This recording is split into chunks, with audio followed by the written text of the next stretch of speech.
आदाब नाज़रीन, बहुत इस्तकबाल है। मैं हूं आपके साथ अबू हुरैरा और आप देख रहे हैं खबर खास। खबर खास में आज हम बात करेंगे एनआरसी मामले के उस इशू की जिसे लेकर अब लोग एक तरह से खुदकुशी करने पर मजबूर हैं। आज इसी इशू पर हम बात करेंगे।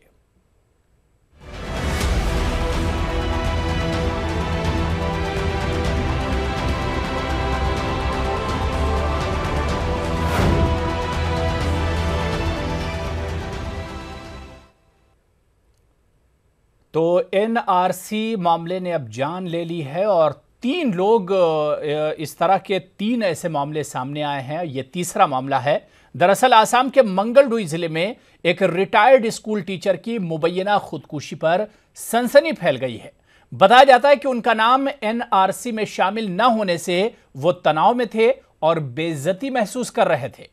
74 साला विनोद कुमार ने खुदकुशी नोट में लिखा है कि वो एनआरसी के अमल में गैर मुल्की गर्दाने जाने की वजह से बेइज्जती महसूस कर रहे थे, इसलिए ये इंतहाई इकदाम करने पर मजबूर हुए। एनआरसी में विनोद कुमार के अलावा उनके अहले खाना के सभी अरकान के नाम शामिल हैं, लेकिन विनोद कुमार को उस वक्त मजीद मायूसी हुई जब 2 माह कबल एनआरसी प्रोसेसिंग सेंटर ने इन्हें जो दस्तावेजात दिए उसमें उनकी निशानदही गैर मुल्की के तौर पर की गई। उधर सिटीजनशिप तरमीमी बिल के एहतजाज में कृषक मुक्ति संग्राम समिति, आसाम जातीयतावादी युवा छात्र परिषद समेत दीगर 44 ने आज 12 घंटों की बंद की कॉल दी है।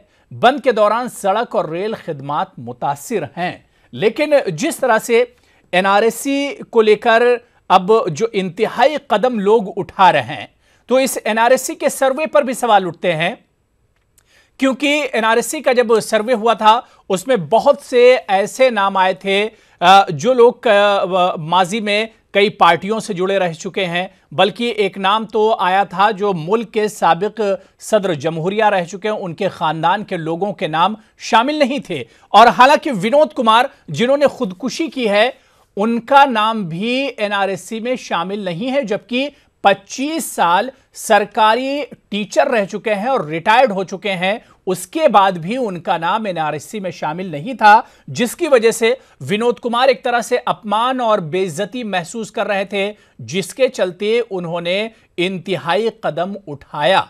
सवाल ये उठता है कि बार बार पार्लियामेंट में वजीर दाखिला राजनाथ सिंह ने कहा कि अभी ये एक तरह से फाइनल मसवदा नहीं है और इस पर और मौका दिया जाएगा, लेकिन दूसरी तरफ ही बीजेपी के कौमी सदर अमित शाह कहते हैं कि 40 लाख जो घुसपैठिए हैं, जो दरअंदाज हैं, उन्हें मुल्क से बाहर कर दिया जाएगा। सवाल ये उठता है कि एक ही पार्टी में इस तरह की 2 बातें निकलकर कैसे सामने आती हैं, या फिर अब इस पर भी सवाल उठने लगा है कि एनआरसी की वजह से जाने भी जाने लगी हैं। यानी ये इशू जहां मुल्क की सिक्योरिटी से जुड़ा हुआ तो है ही है और बड़ा हसास मामला तो है ही है, लेकिन अब इस मामले में जिस तरह से आए दिन लोगों की जान जा रही है, क्योंकि जब से पूरा मामला सुर्खियों में आया है, मामला जब से शुरू हुआ है, मसवदा जब से तैयार हुआ है, उसके बाद से विनोद कुमार ये तीसरे ऐसे शख्स हैं जिन्होंने इस इशू को लेकर खुदकुशी की है। इस पर अब सवाल उठ रहा है कि आखिर जो सर्वे किया गया था उसमें जो कमियां रह गई हैं उस सर्वे में, उसके लिए जिम्मेदार कौन है। जिस तरह की कमियां इस सर्वे में रह गई, क्योंकि बहुत से ऐसे नाम और बहुत से ऐसे बड़े नाम जो कि हिंदुस्तानी हैं, जिनके आबा व अजदाद हिंदुस्तानी थे, जो सैकड़ों साल से और सदियों से जिनके आबा व अजदाद हिंदुस्तान में पले बढ़े पैदा हुए, उनके घर के लोगों के नाम शामिल नहीं हैं। इस पर अब सवाल खड़ा होता है।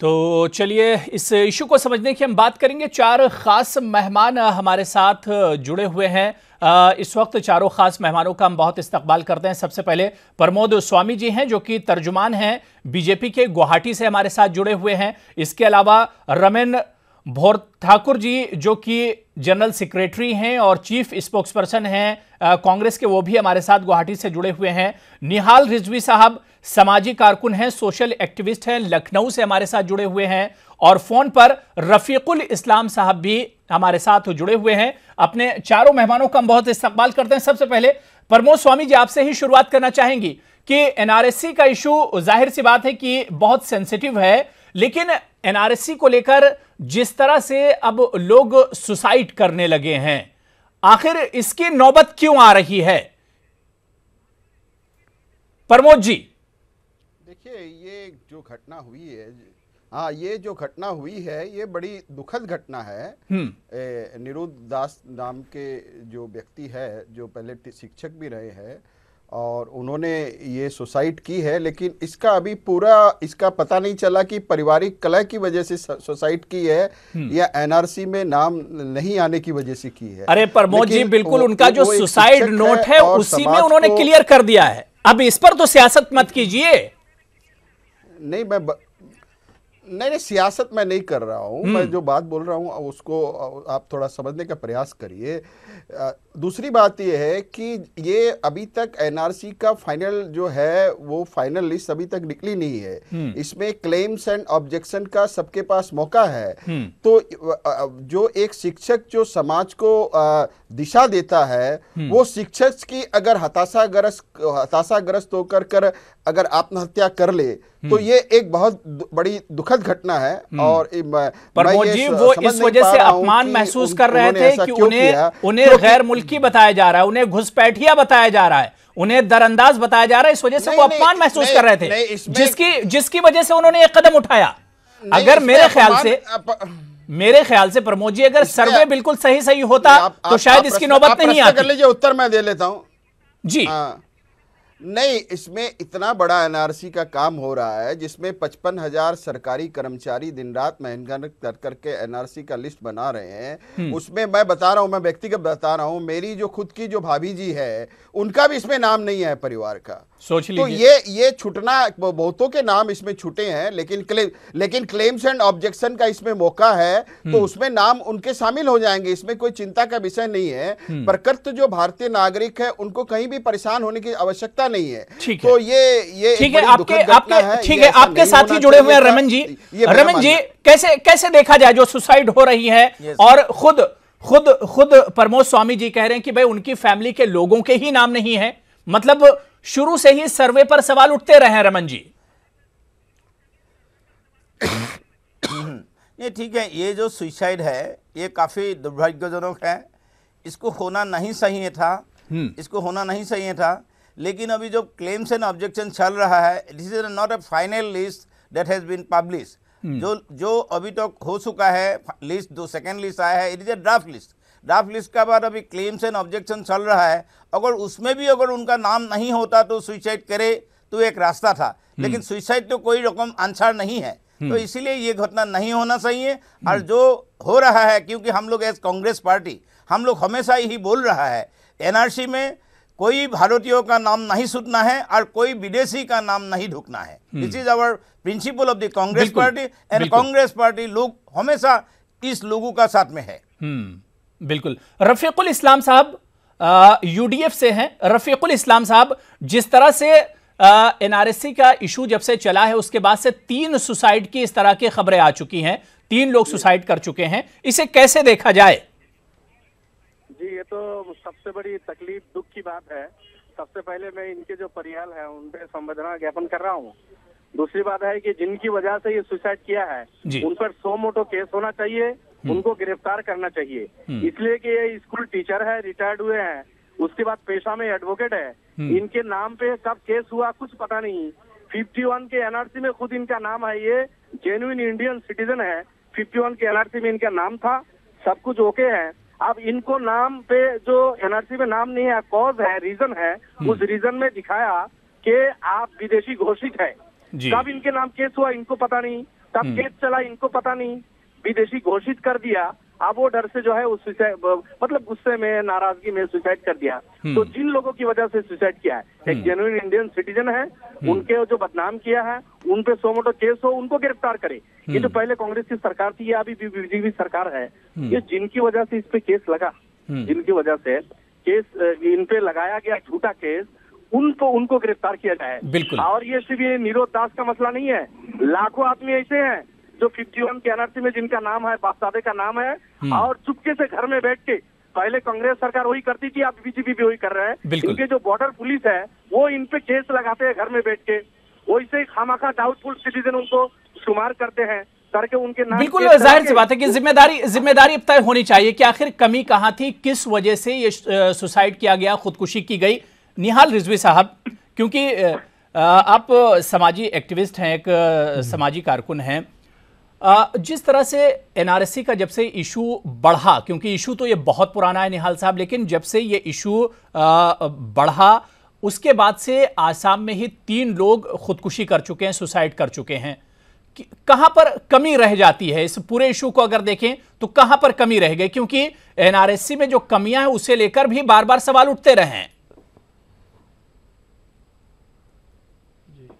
दिक्कत देखिए ये है सबसे बड़ी जी कि ये जो हादिसात हो रहे हैं जिसमें 3 लोगों, आपने बताया कि 3 लोगों का इंतकाल हो गया, उनकी जान चली गई, तो ये जिन लोगों की जिम्मेदारी थी जी कि लोगों का वो करें, इसमें जांच करें कि कौन सा इंडियन है और कौन सा बाहर का है, उन लोगों ने अपनी जिम्मेदारी पूरी नहीं की, तभी आज ये नौबत आ रही है कि लोग जान देने पर तैयार हैं अपनी। इसलिए सबसे पहला काम तो ये होना चाहिए कि जिन लोगों का उस इलाके में जिन लोगों की ड्यूटी थी, जिनकी जिम्मेदारी थी, अगर उन्होंने अपनी जिम्मेदारी नहीं पूरी की तो उनके खिलाफ कार्रवाई हो, और अगर ये कार्रवाई नहीं की गई तो ये गलतियां और ये इस तरह की सुसाइड आगे भी होते रहेंगे। इसलिए किसी न किसी को तो जिम्मेदार ठहराया जाना चाहिए। इसमें हिंदू मुसलमान की कोई बात नहीं है कहीं पे, इसमें एक अवाम की बात है। तो इसमें जब तक कि सभी लोग एक जिम्मेदारी अपनी नहीं, चाहे स्टेट गवर्नमेंट हो चाहे सेंट्रल गवर्नमेंट हो, यह मामला सुप्रीम कोर्ट में भी है, सुप्रीम कोर्ट को भी इस चीज पे गौर करना चाहिए कि हालात इतने क्यों खराब हो रहे हैं कि आज सुसाइड करने की नौबत आ रही है लोगों को। बिल्कुल बिल्कुल।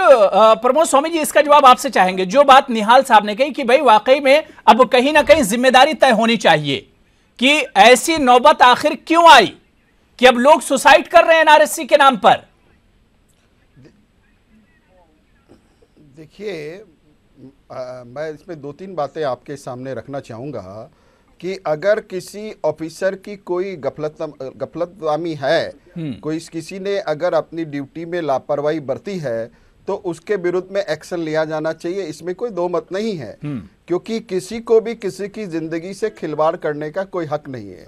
लेकिन यहाँ जो बात है, ये एनआरसी का जो फाइनल जो एनआरसी तो प्रकाशित हुई नहीं है, सही। अभी जो 2 ड्राफ्ट प्रकाशित हुए हैं, क्लेम्स एंड ऑब्जेक्शन का मौका था, तो उनको भी इतना हताशाग्रस्त होकर के वो जो वकील आदमी है, इसके पहले जो मेरे नहीं, मित्र तो ये हताशा क्यों है, इस पर कभी आपने सोचा? प्रमोद स्वामी जी, और वकील भी है। स्वामी जी, लोगों में इतनी हताशा क्यों है, आपने सोचा कभी? हाँ, लोगों में हताशा इस वजह से है कि बीजेपी के प्रेसिडेंट जो है अमित शाह जी बार बार कह रहे हैं कि 40 लाख घुसपैठियों को हम निकालेंगे, जबकि आप कह रहे हैं कि अभी फाइनल नहीं हुआ है ड्राफ्ट। लेकिन अमित शाह किस बुनियाद पर कह रहे हैं कि भाई 40 लोगों को निकाला जाएगा? आप बात को तोड़ और मरोड़ करके पेश कर रहे हैं। नहीं, जो हताशा की आप बात कर रहे हैं उस पर मैं बोल रहा हूं। उसको आप प्रश्न करिए, उत्तर मेरे को देने दीजिए। आप प्रश्न करिए, उत्तर मेरे को देने दीजिए। ठीक है। अमित शाह जी का स्टेटमेंट आप चलाइए आपके टीवी में। उन्होंने क्या कहा, सुन तो लीजिए, सुनते नहीं आप। कल ठीक है, उन्होंने कहा आप बोलिए, प्रथम दृष्टया में ऐसा प्रतीत होता है, उन्होंने कहा कि प्रथम दृष्टया में ऐसा प्रतीत होता है, ये शब्द उन्होंने यूज किए। उन्होंने ये नहीं किया कि 40 लाख जो है घुसपैठी है, 40 लाख घुसपैठी बोला उन्होंने नहीं कहा। उनका बाइट उनके निकालिए, मैंने भी सुना है। उन्होंने कहा कि प्रथम दृष्टया में ऐसा प्रतीत होता है। तो जब जो और फाइनल जो लिस्ट जब निकलेगी तब इसके बारे में कहा जाएगा, और यही हमारा स्टैंड है, क्योंकि प्रथम दृष्टया में तो प्रतीत हो ही रहा है कि 40 लाख है, लेकिन क्लेम रेस और ऑब्जेक्शन का मौका होगा, उसमें बहुत से लोग भारतीय नागरिक भी है। तो जो भारतीय नागरिक होंगे उनका नाम उसमें शामिल किया जाएगा, और जो विदेशी है उनका नाम उस वोटर लिस्ट से डिलीट किया जाएगा। तो ये तो प्रक्रिया है इसमें, और ये सारी जो प्रक्रिया है नहीं, वो तो सुप्रीम कोर्ट के अब तत्वाधान जो में हो रही सुसाइड है। का सिलसिला देखिए, चल रहा है भारतीय जनता प्रमोद पार्टी- स्वामी जी, जो अब सुसाइड का सिलसिला चला है, 3 लोग सुसाइड कर चुके हैं, तो इस पर आपकी सरकार क्या अब एक्शन ले रही है? कैसे रुकेंगे अगर ये सिलसिला चल पड़ा, जैसा कि अभी निहाल रिजवी साहब कह रहे थे कि भाई अगर ऐसा शुरू हो गया तो ये बहुत बहुत नुकसान होगा इससे। नहीं, मैं बार बार आपके चैनल के माध्यम से मैं असम की जनता से अपील करना चाहूंगा कि किसी को भी पैनिक में नहीं आना है, किसी को भी पैनिक में आकर करके सुसाइड करने की कोई आवश्यकता नहीं है। जो भारतीय नागरिक है उनके साथ में भारतीय जनता पार्टी दृढ़ता से साथ खड़ी है। आपके पास में क्लेम ऑब्जेक्शन का मौका है, आप अपने वैध कागजात जमा करवाइए, आपका नाम उसमें शामिल किया जाएगा। और उसके अलावा अगर कहीं भी किसी को दिक्कत आ रही है तो हमारा लीगल सेल है, वो सहायता करने के लिए तैयार। ठीक है रमन ठाकुर जी, ये सुसाइड आखिर अब कैसे रोकेंगे अगर लोगों के अंदर एक अपमान की भावना आ गई है कि भाई एनआरसी में हमारा नाम नहीं है, एक बेइज्जती हो रही है, घर के दूसरों लोगों के नाम है लेकिन खुद का नाम नहीं है, जैसा कि विनोद कुमार के साथ हुआ, तो इस पर अब कैसा कदम उठाया जाना चाहिए? कांग्रेस क्या कर रही है? जैसे भी हम लोग ने, मैं तो पहला स्टेटमेंट में ही बोला, कांग्रेस ने जिस भारतीयों का नाम एनआरसी से छूटेगा उन लोग को पूरी तरफ से, पार्टी का तरफ से लीगल हेल्प हो, जो भी हेल्प हो, मदद करेगा। लेकिन ये जो जिम्मेदारी का बात आया, अभी असम में बीजेपी का गवर्नमेंट है, क्योंकि ये जो बीजेपी का गवर्नमेंट है, सुसाइड नहीं हो इसके लिए अवेयरनेस प्रोग्राम बनाए, इसके लिए सब कुछ करना चाहिए, जो ये नहीं हो रहा है। मैं यही गवर्नमेंट से अपील करूंगा कि क्योंकि अवेयरनेस बढ़ाया जाए, आदमी को मतलब पैनिक नहीं होना चाहिए, ये गवर्नमेंट करे। ये हमने गवर्नमेंट को आपका माध्यम से अपील करना चाहता हूं कि आदमी पैनिक नहीं हो, सुसाइड मत करे। अभी क्लेम्स एंड ऑब्जेक्शन है, टाइम चल रहा है, क्लेम्स एंड ऑब्जेक्शन का टाइम चल रहा है, क्योंकि अभी और एक बात चल रहा है जिसमें ये सब पैनिक हो रहा है, क्योंकि अभी एनआरसी में पहले 16 डॉक्यूमेंट्स था, जो अभी 5 डॉक्यूमेंट्स वहां से हट गया। ये होना नहीं चाहिए था। ये सब भी एक वजह है, गवर्नमेंट ने इसको क्लियर करना चाहिए, क्योंकि ये जो 5 डॉक्यूमेंट का बात है, आज जो सुप्रीम कोर्ट में इसका सुनवाई था, अभी तक मेरे को रिजल्ट मालूम नहीं है क्या हो रहा है। मैं बार बार यही कहूंगा कि गवर्नमेंट को इसको अवेयरनेस करना चाहिए। बिल्कुल एक बेदारी लोगों में एक बेदारी लानी चाहिए। जाहिर सी बात है कि लोगों के अंदर एक जो डर और खौफ है वो निकले। रफीकुल इस्लाम साहब, इस भय को, इस डर को आखिर कैसे निकाला जाएगा? क्या सरकार इसके लिए वाकई में कोई कदम आपके यहां उठा रही है? आप लोग अपोजिशन में हैं, आप लोगों की क्या जिम्मेदारी बनती है? देखिए, अभी मैं सुप्रीम कोर्ट से निकाल के मैं अपने उसमें कोर्टी पे जा रहा हूँ जी। मैं रोड पे, रास्ते पे सुप्रीम कोर्ट में आज जो फैसला मैं आपको थोड़ा सुना दूं जी। ये साहब रमेश साहब ने ठीक बोला है जी कि 15A लिस्ट में 15 डॉक्यूमेंट्स था, उसके बेस पर आधार पर जो लोगों ने लेगेसी सबमिट किया था, और 2,90,00,000 लोगों का नाम आ गया, 40 लाख बाहर रह गया। अभी 40 लाख के लिए 5 डॉक्यूमेंट्स वहां से डिलीट कर दिया, होल्ड कर दिया। अभी ये जो क्लेम ऑब्जेक्शन में लोग सबमिट करेंगे, ये ए लिस्ट का जो 15 डॉक्यूमेंट था, 15 नहीं कर पाएंगे, 10 कर पाएंगे, 5 नहीं चलेगा। और 5 में वेरी इंपॉर्टेंट है, इलेक्टोरल रोल्स है, 51 की एनआरसी है, रिफ्यूजी सर्टिफिकेट एक्सेट्रा, ये सब है। जो 95% आदमी इस 5 डॉक्यूमेंट्स के बेसिस पे उन्होंने अप्लाई किया था। अभी जो सुप्रीम कोर्ट ने जिन 10 को अलाउ किया है, प्रतीक हाविला साहब ने जिस 10 के बारे में बोला है, वो 10 तो 5% आदमी के पास नहीं है। 71 से पहले का वो नौकरी का सर्टिफिकेट, स्कूल सर्टिफिकेट, उसके पोस्ट ऑफिस या बैंक या कोर्ट कचहरी का कोई डॉक्यूमेंट, इस तरह की जो चीजें है, लाइसेंस है, फला है। 71 से पहले कितने लोग पढ़े लिखे थे, कितने के पास पासपोर्ट थे, कितने के पास सर्टिफिकेट थे बोर्ड के। तो अल्टीमेटली उन चीजों को अलाउ किया है ताकि ये 40 लाख लोग ना कर पाए। हालांकि 2,90,00,000 लोगों के लिए 15 को अलाउ किया था। अब डिस्क्रिमिनेशन करके 40 लाख को अलग कैटेगरी में बांट रहे हैं, ये दुरुस्त नहीं है। और आज भी फैसला फेवर में नहीं आया, फिर 1 तारीख को अगला ये फिर केस लटका दिया, अगला 1 को फिर सुनवानी है। अच्छा, अगली 1 तारीख को सुप्रीम कोर्ट इस पर फिर सुनवाई करेगी। निहाल रिजवी साहब, एक चीज, क्योंकि मैं देखिए, मैं रोड पे थोड़ा प्रॉब्लम है, मैं अपनी एक बात करके और खत्म करता हूँ मैं आपको। अच्छा, जी, ये साहब बोल रहे प्रमोद साहब बीजेपी के, शायद मैं तो देख नहीं रहा हूँ कौन साहब है। ये जो सुसाइड वाला मसला है और एनआरसी थोड़ा अलग हो गया। ये कह रहे हैं कि क्लेम कर पाएंगे, ये क्यों सुसाइड किया? इनका क्लेम का दरवाजा बंद हो गया था, इनको विदेशी डिक्लेयर किया। हालांकि इंडियन सिटीजन है और सीनियर सिटीजन है, रिटायर्ड टीचर है, 51 के एनआरसी में खुद इनका नाम है, इनको विदेशी घोषित किया है। तो विदेशी घोषित हुआ है फॉरेनर्स ट्रिब्यूनल से, वो क्लेम में नहीं जा पाएंगे, वो एनआरसी के फॉर्म नहीं फिलअप कर पाएंगे। इनको इज्जत में लगा, नाक में लगा कि मैं इस देश में पैदा होके मुझे विदेशी टीचर होके अपमान बोध करके सुसाइड किया। इस तरह लाखों आदमी है जो कई सौ साल से इस भारत में, आसाम में रह रहे हैं, वो भी अपमान फील करके कहीं यह कदम ना उठाए। हम एनकरेज नहीं करते सुसाइड को, हम अपील करेंगे सुसाइड ना करे, फाइट करे सरकार के खिलाफ। ये बीजेपी सरकार इस तरह के परेशान कर रहे हैं। दूसरी तरफ जो आज भी बांग्लादेश से लोग आ रहे हैं, जो हिंदू भाई है, उनको नागरिकता देने के पक्ष में है। सिटीजनशिप अमेंडमेंट बिल आज आसाम बंद है, शोर हो रहा है। जो आज भी वहां से आ रहा है उनको आप जगह दे रहे हो, तो यहाँ 200 साल से रह रहे हैं उनको आप निकल रहे हो बहाना। नहीं, बिल्कुल बिल्कुल, बहुत सही बात कही है आप। बात बिल्कुल आपकी बात रखेंगे रफीकुल इस्लाम साहब, क्योंकि आप रास्ते में। बहुत बहुत शुक्रिया हमारे साथ जुड़ने के लिए।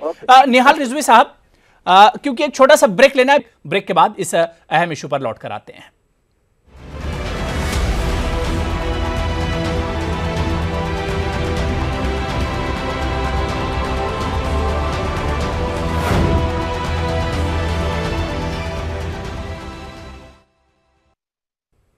तो एनआरसी के इश्यू पर हम बात कर रहे हैं, जो बहुत हसास मामला है, और अब एनआरसी के मामले में खुदकुशियां भी हो रही। इसी इशू पर हम बातचीत कर रहे हैं। इस वक्त हमारे साथ कुछ खास मेहमान बातचीत करने के लिए जुड़े हुए हैं। रफीकुल इस्लाम साहब भी हमारे साथ शायद हैं फोन लाइन पर, वो भी लगातार हमारे साथ जुड़े हुए हैं। ब्रेक के बाद निहाल रिजवी साहब आपसे ही शुरुआत करना चाहेंगे। निहाल रिजवी साहब, जितना हसास मामला है या इस तरह के जो बड़े मामले होते हैं, आपका तजुर्बा क्या कहता है कि भाई क्योंकि एनआरसी का ही मामला देख लें, इसमें बहुत सी कमियां रह गई, क्या वाकई में एडमिनिस्ट्रेशन की तरफ से, इंतजामिया और सरकार की तरफ से होमवर्क नहीं किया जाता है, या सिर्फ चुनावी इशू बनाकर इस तरह के मसले लाए जाते हैं? देखिए, बदकिस्मती तो यही है हमारी जी कि ये इन मसलों को जिस तरह से हल करना चाहिए, जो जेन्युइन तरीका है इनको हल करने का, उसके बजाय इसमें लोग सियासत करने लगते हैं, पार्टियां सियासत करने लगती हैं। और यही वजह है कि इस सियासत की वजह से ये हालात यहां पे बिगड़ जाते हैं, और लोग जो यहां तक नौबत आ जाती है कि लोग खुदकुशी करने तक के लिए तैयार हो जाते हैं। बिल्कुल। ये सिर्फ हालात इसलिए बिगड़ जाते हैं कि सियासी पार्टियां अपना मफाद देखती हैं इसमें। वो ये देखती हैं सियासी पार्टियां कि हमको वोट कैसे मिलेगा, वोट की बेस पे वो इस तरह के इश्यूज को इस्तेमाल करती हैं, जिसके नतीजे में मुल्क को भुगतना पड़ता है, मुल्क के इत्तेहाद को नुकसान पहुंचता है। आज आपको एक मैं मिसाल दूं, सोशल मीडिया पे से मेरा ताल्लुक है, सोशल मीडिया पे मैं हूं। आज सोशल मीडिया पे एक तबका वो पैदा हो गया है कि जो ये कह रहा है कि आप सब लोग, चाहे वो अपर क्लास का हिंदू हो, चाहे मुसलमान हो, आप सब लोग आर्यंस हैं, बाहर से आए हैं, यहाँ के मूल निवासी हम हैं, आप लोगों को यहाँ से चले जाना चाहिए। ये हालत पहुंच गई है इस मुल्क में, बहस इस निचले लेवल तक पहुंच गई है। इसलिए हमको इसमें संभल जाना चाहिए और सारी पार्टियों को अपनी एक जिम्मेदारी का एहसास करके मुल्क के इत्तेहाद को बाकी रखना चाहिए। बिल्कुल, जाहिर सी बात है कि इस तरह के हसास मामलों पर भी कहीं ना कहीं एक तरह से सियासत देखने को मिलती है। प्रमोद स्वामी जी, क्या वाकई में इस तरह के मामले पर भी आप लोग सियासत करते हैं, पॉलिटिक्स होती है, जिसकी वजह से इसका रिजल्ट 100% नहीं होता है, 100% रिजल्ट नहीं आता है?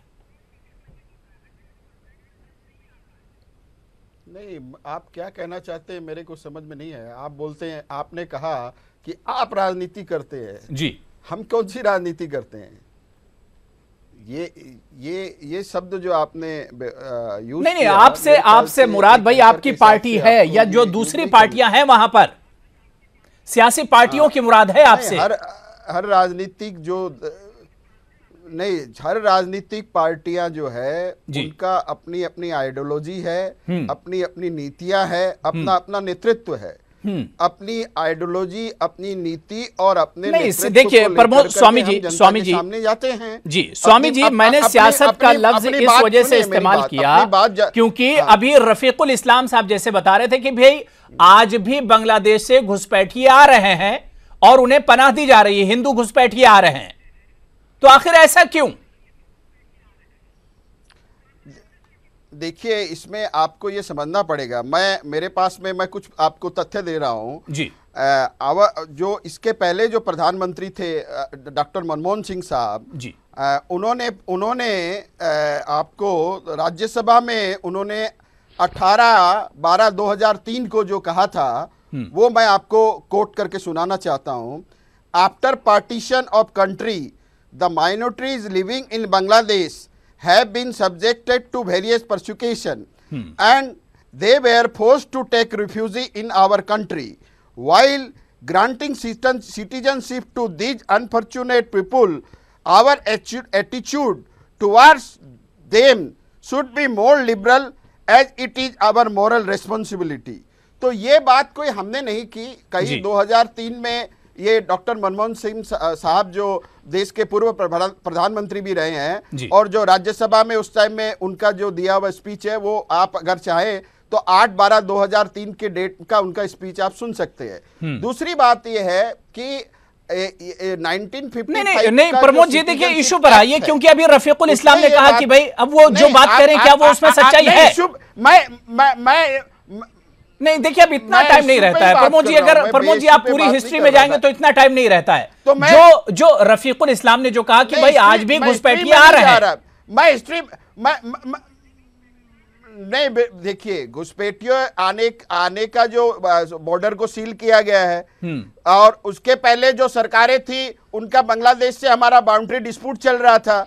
हमारी सरकार में आने के बाद में उस डिस्प्यूट को खत्म किया, इसलिए अब जो फेंसिंग का काम हो रहा है, क्योंकि अगर डिस्प्यूट रहता तो वह फेंसिंग ही नहीं होती, फेंसिंग नहीं होती तो लोगों का आना जाना स्वाभाविक था। तो अब जब डिस्प्यूट जो खत्म होने के बाद में वहां फेंसिंग का काम हो रहा है तो अब जो आने का तो अब प्रश्न नहीं है, क्योंकि वहां बॉर्डर पे काफी अब सिक्योरिटी जो है टाइट हो चुकी है। अच्छा। दूसरी बात, इन्होंने जो हिंदू बांग्लादेशी की जो बात कही तो उसपे मैं सिर्फ 2 मिनट में अपनी बात खत्म करना चाहूंगा कि 1955 के जो सिटीजनशिप एक्ट है उसमें यह लिखा गया है कि जो लोग पाकिस्तान में और अफगानिस्तान में जो लोग रहे हैं, जो रिलीजियस माइनॉरिटी में कौन को हुए, हिंदू, क्रिश्चियन, बुद्ध, सिख, जैन और पारसी, इनके ऊपर में अगर वहां कोई अत्याचार होता है, बिल्कुल ठीक है रमन बोध ठाकुर जी जो बात प्रमोद कह रहे हैं और जो रफीकुल इस्लाम ने कही थी उस बात को आप कहां पर पाते हैं? क्या वाकई में आज भी घुसपैठिए आसाम में आ रहे हैं?